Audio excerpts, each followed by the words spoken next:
Hi, I'm Andrew Trendle. We're at Glastonbury 2019 with Johnny fucking Marr. Hi, Andrew. Hi, Johnny. How you doing?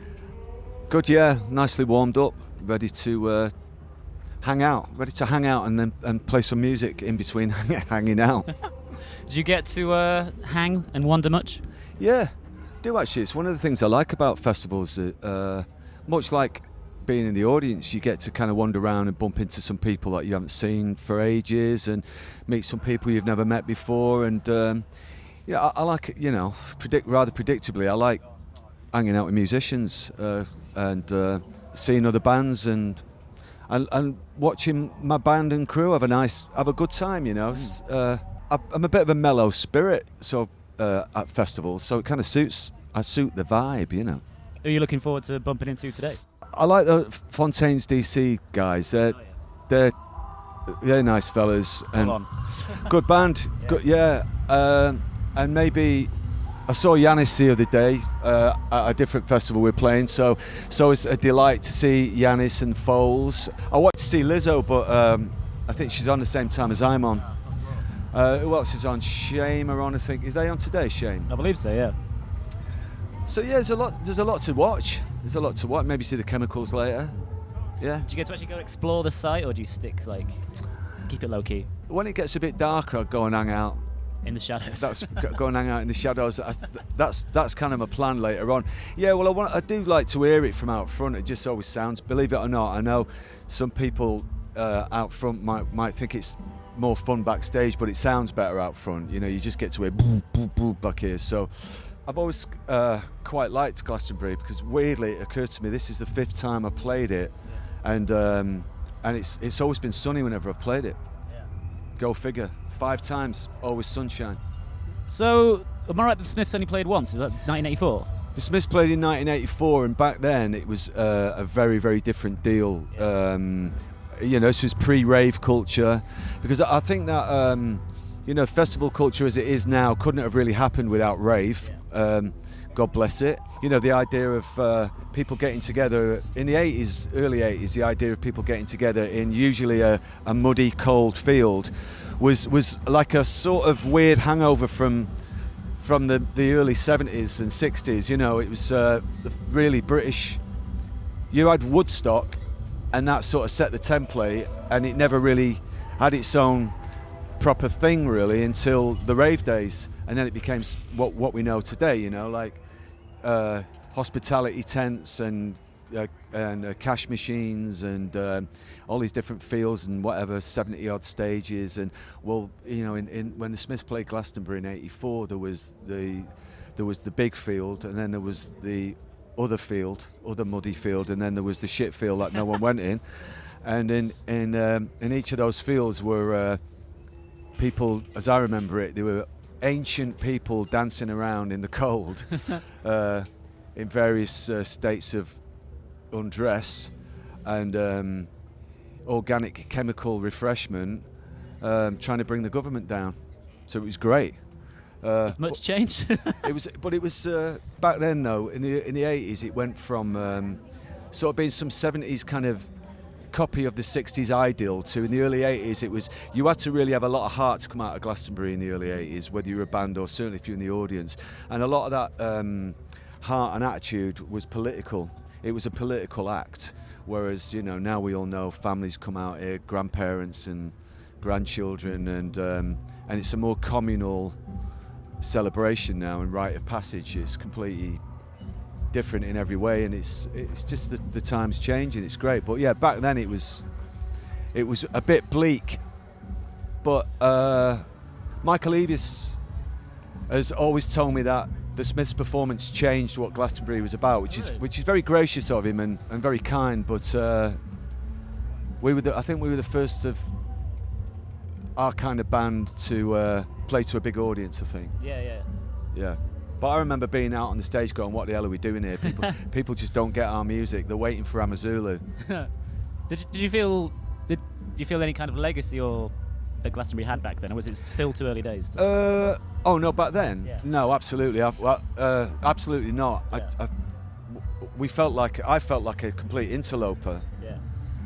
Like a, imposter. because the songs are all really short and really fast. You know, festival music traditionally isn't like that. So we were a little bit of an anomaly, but I was being a little bit maybe modest because we did pretty well, you know, we did all right. And then the next time I played it was in 2008 with Modest Mouse, and that was particularly great because I was coming back from the United States to show the, you know, my American band what Glastonbury was about. Yeah. And then the Cribs, I did it with the Cribs in 2010, and it was a glorious, beautiful day like today, and Pet Shop Boys were headlining, and they did, and Gorillaz. That was a great, really great time. And then I played it with my own band in 2013, and that was just something else. That was the best time I've ever had here, really, because people were on each other's shoulders, and you know, grown men weeping and all of that business. It was a real. I had my Glastonbury moment really, the fourth time I came, you know. I sense some chaos because I think there's like a 3-hour run of like yourself, Liam Gallagher, Cortina's, Killers. That's just that's hedonism, isn't it? Well, you know, it's really nice to know and see that guitars and melody are still on the agenda, because you know, you'll know that quite often there's a debate going into Glastonbury that about guitar music and EDM and all of that, and it can get a little bit hysterical. Yeah.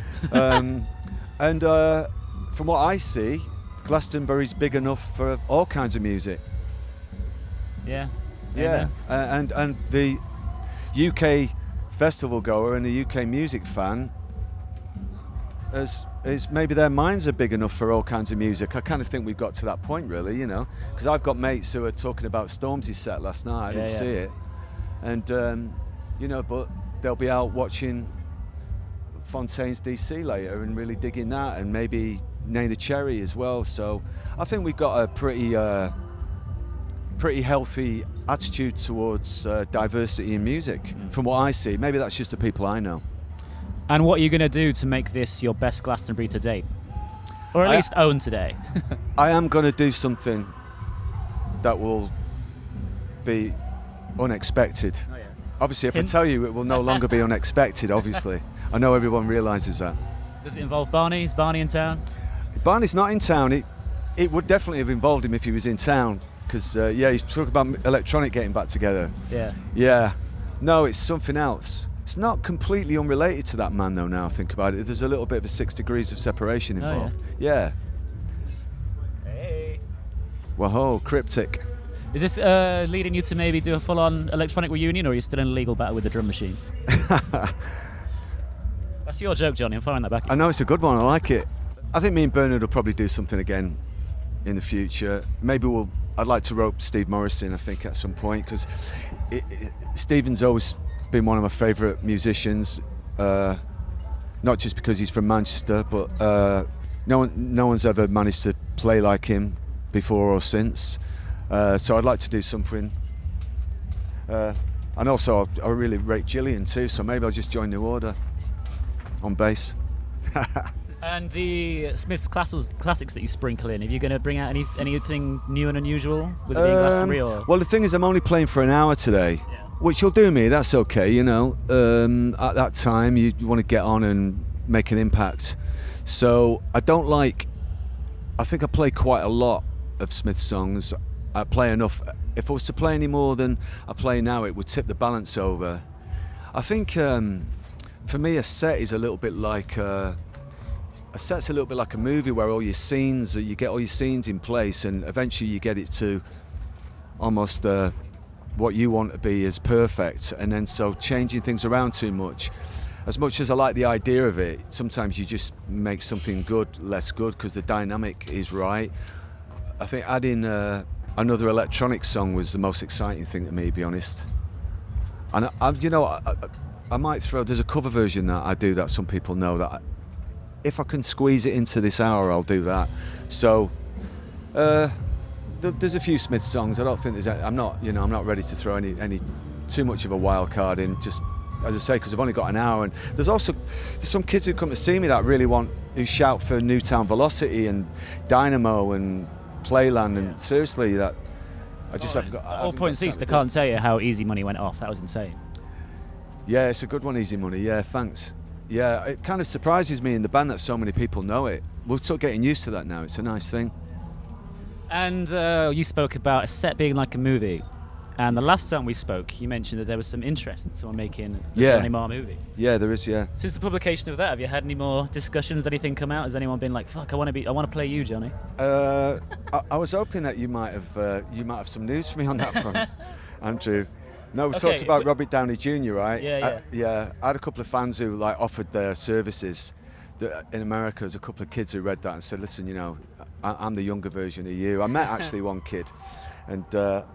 So, I don't know whether it'd be a biopic or what. I'm actually looking to just get a nice part as a villain. Yeah. Rather than a movie about me, I'd rather just be in a movie about a villain. Yeah. That's what I'm looking for. Oh, you mentioned you get a lot of drug dealer offers. That has happened, yeah, a few times over the years, yeah. What would be your ideal quite villain? Quite a range. Ideal villain? Ideal villain would be someone who's got that European... intrigue and menace, and also access to European clothes.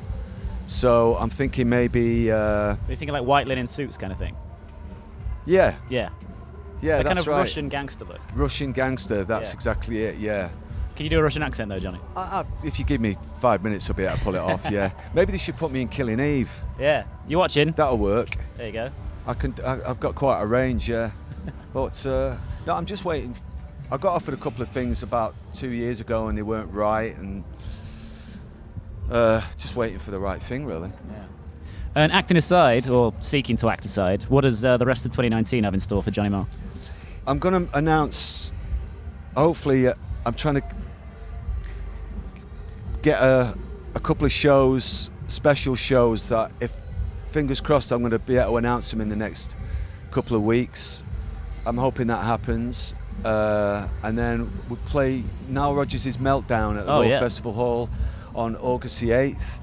And then there's a sort of indie awards ceremony at the Roundhouse, the AIM Awards that I've been asked to play. So I've got a couple of London shows, got some of our own shows, and then there's a bunch of festivals. Truck Fest, we're playing in up in Edinburgh with Primal Scream. So actually I've got about another 30 shows to play yet. And then I'm going to come off the road for a little bit and do something else, write some new stuff or do a different project, because I feel like I've been touring now for years, and I just want a little bit of a break to record and write some new songs, and before I take the show on the road again. So, but I've got about 30 shows, and I've also got putting a new song out called The Bright Parade in September. Yeah. And is that a completely different beast to Armatopia then, or is it completely similar kind of different? vibe? Yeah, I think we talked about it before. It's more of a sort of psychedelic, kind of sped up shoegaze is probably the best way to put it. It's not a word for that yet, is there? Fast shoegaze. Yes, is that? It's probably a contradiction in terms, right? Sped up shoegaze. Running shoegaze. Running shoegaze. There we go. Yeah. And well, is that this kind of vibe of where you're going to take the next record, or? I don't know where the new record's going to go, which is what I'm excited about. In some ways, coming off the road is a little bit of, in my mind, it's going to be a little bit like putting the brakes on and letting the airbags go, because I've been playing live so much. Sort of physically, I'm wondering how that's going to be, because I'm so used to being in the touring bubble. But I'm really looking forward to the creative mystery. So that's a long way of saying I've no idea what it's going to sound like, and I'm excited about not knowing what it's going to sound like. Bright Parade's this thing that is where I'm at right now after Armatopia, and I've purposefully sort of left my sort of options open to see where I go on the next album. It'll always have energy about it, because we're a live group, and I don't really imagine recording anything that I wouldn't want to put on the stage. You know, it's not always the case. You know, you can do sort of conceptual records and conceptual music, you know, that are for a different purpose. But I'm so into performing and playing the guitar loud on stage that it's going to be different, but it's going to have energy, I think. Yeah. And we talked recently about how your kind of latest material has been more about the politics of the self rather than politics with a capital Yeah, P. yeah. Is that the same kind of vibe on the next single? I think so, yeah, because it's something I've not really explored very much lyrically, the politics of the self and other selves, I think.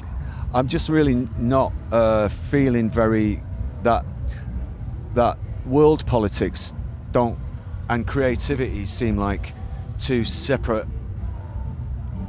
planets to me, two separate universes, in fact. I can't just equate any kind of creative inspiration or joy from world politics for a number of reasons, not because it's just bleak, but because it's so dumb, you know. And so in other words, people's mentality and people's my own and other people's motivations and the human quirks are what interest me more at the moment, rather than bureaucratic and establishment quirks.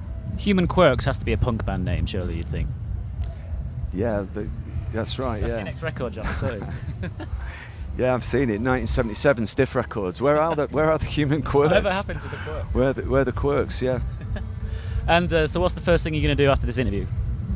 After Glastonbury? After this interview.